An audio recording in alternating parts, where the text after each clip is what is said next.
Welcome to தமிழா. என் எதை பற்றி பார்க்க போகிறோம்னா தம் பிரியாணி எப்படி செய்யுதுன்னு பார்க்க போகிறோம். அதுக்கு முன்னாடி புதுசாக நம்ம நண்பர்கள் யாராவது நம்ம சேனலுக்கு வந்திருந்தீங்கன்னா கீழே உள்ள சப்ஸ்கிரைப் பட்டனை சப்ஸ்கிரைப் பண்ணிங்க, கூடவே இருக்கிற பெல் ஐக்கானை அழுத்திங்க. அப்போ தான் நம்மளோட லேட்டஸ்ட் வீடியோஸ்க்கெல்லாம் வந்து சேரும். வாங்க தம் பிரியாணி எப்படி செய்யலாம் பார்க்கலாம்.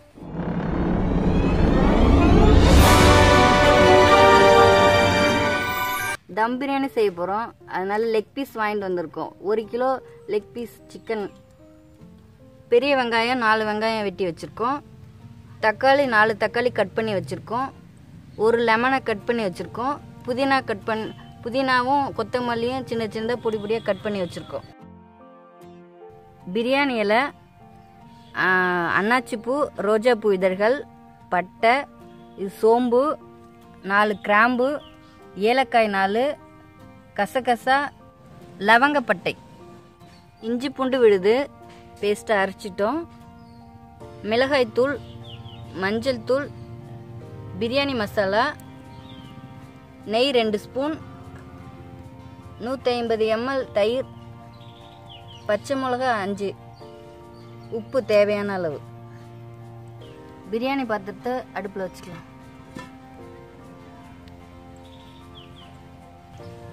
எண்ணெய் ஊற்றிக்கலாம். எண்ணெய் சூடாயிடுச்சு, அதனால நம்ம இந்த பொருளெல்லாம் போட்டுடலாம். வெங்காயம் சேர்த்துலாம்.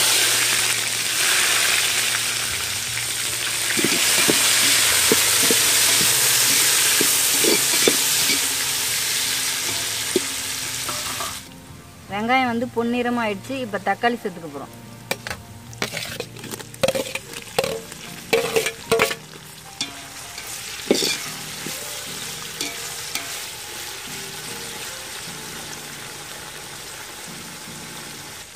பச்சை மிளகா போட்டுக்கலாம். அடுத்தது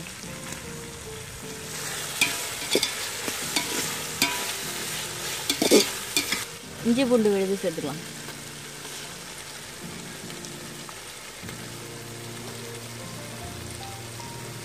அடுத்தது பிரியாணி மசாலா தூள் போட்டுக்கிட்டோம். 3 ஸ்பூன் மிளகாத்தூள்,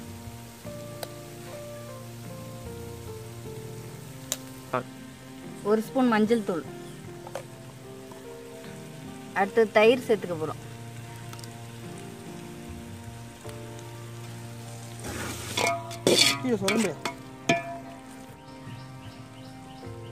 அடுத்து சிக்கன் சேர்த்துக்க போகிறோம்.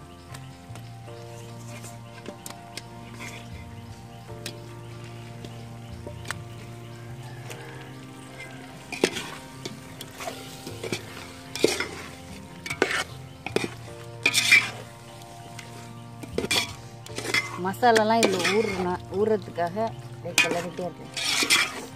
அப்போ தான் இந்த காரமாக இருக்கும் சிக்கனு. லெக் பீஸ் மொத்தமாக இருக்குது இல்லைங்களா, அதனால தான் தேவையான அளவு உப்பு போட்டுக்கலாம்.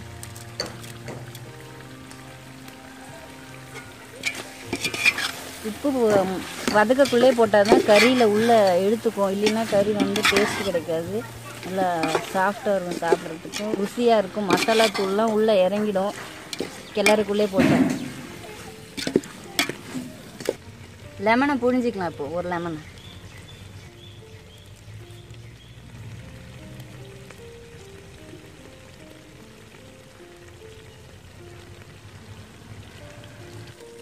அடுத்தது புதினா கொத்தமல்லியை போட்டுக்கோங்க.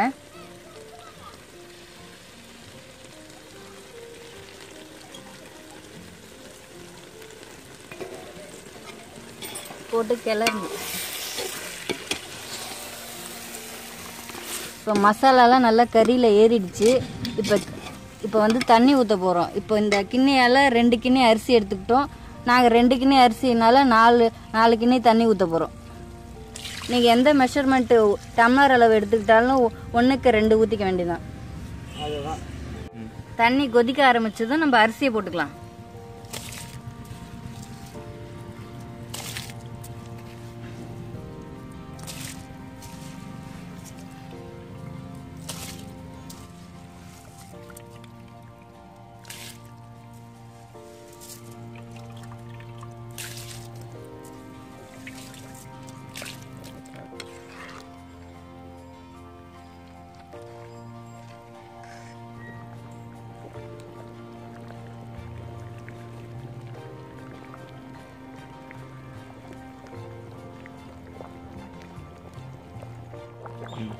இப்போது 2 ஸ்பூன் நெய் ஊற்ற போகிறோம். நெய் எதுக்கு ஊற்றுறோன்னா சாதம் வந்து ஒன்றோட ஒன்று ஒட்டாமல் இருக்கும் பிரியாணி, அதுக்காக நெய் ஊற்றிருக்கோம். சாதம் அரை வெக்கடை வெந்துடுச்சு. இப்போ நம்ம மேலே மூடி போட்டுட்டு தம் போட போகிறோம். இப்போ நெருப்பை வந்து மேலே அள்ளி கொட்ட போகிறோம்.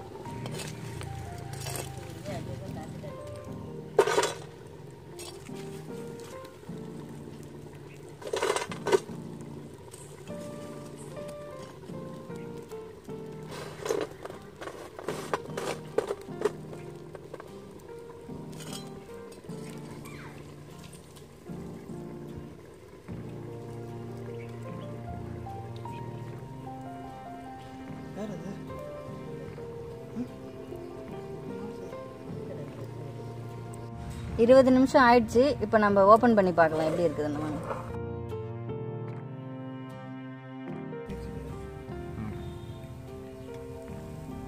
பாருங்க எவ்வளோ பொல பொலன்னு இருக்கு, ஒட்டாத சாதம் தனித்தனியாக தெரியுது பாருங்க.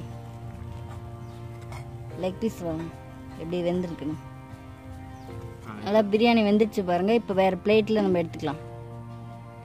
எடுத்து டேஸ்ட் பார்க்கலாம். பாருங்க அப்படியே சாதம் போடக்குள்ளவே பொல பொலன்னு கொட்டுது பிரியாணி. சாதம் ஒன்றோட ஒன்று ஒட்டாமல் வந்திருக்கு பாருங்க. நல்லா லெக் பீஸ் நல்லா வெந்திருக்கு பாருங்க டேஸ்டா.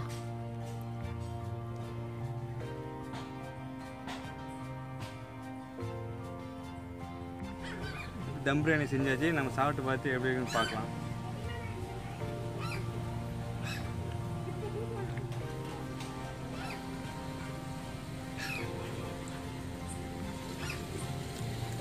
அருமையாக வெந்திருக்கு, அதுமாதிரி வெந்திருக்கு. எங்கள் வீட்டில் முயற்சி செஞ்சு பாருங்க, சூப்பராக இருக்குது. சரி,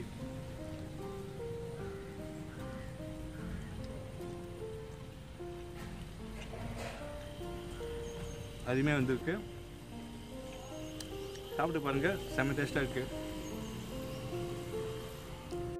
இப்போ தம் பிரியாணி எப்படி செஞ்சேன்னு பார்த்தாச்சு. மேலும் இதே போல வீடியோக்கள் தொடர்ந்து பார்க்க தமிழாக சப்ஸ்கிரைப் பண்ணுங்கள். உங்கள் ஃப்ரெண்ட்ஸுக்கு தெரியப்படுத்தினா ஷேர் பண்ணி தெரியப்படுத்துங்க. தேங்க்யூ.